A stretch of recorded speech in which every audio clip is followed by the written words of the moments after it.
Hello guys, welcome to my channel Trading Chart Patterns. As we discussed yesterday that Axis Bank if goes below 744.45 then it can come for 719 rupees.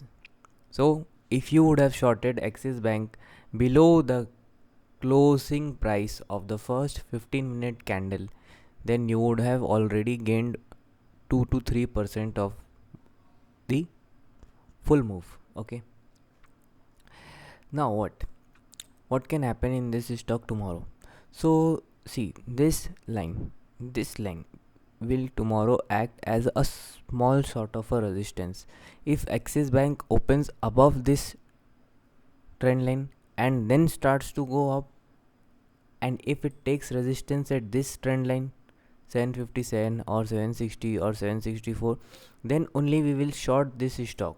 Okay, but one more thing, if you will see the daily candle of Axis Bank, okay, let's see this daily candle of Axis Bank, then you will realize that Axis Bank has given a clear price rejection, okay, from the lower levels of 720. Okay, so what can happen, we will only buy Axis Bank if it goes above today's high.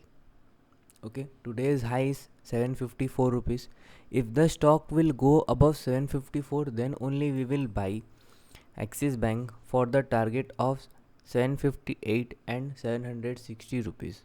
Okay, until then we won't buy this stock. And if the stock manages to go below these levels, okay, below these levels, uh, below these levels, okay, below these levels 736, 37, 38, if it starts to go below these level, then it will again come and test 725 rupee level. Okay, so you should remember this. If the stock takes resistance at this region and starts to fall and goes below these regions, then only we will short this stock.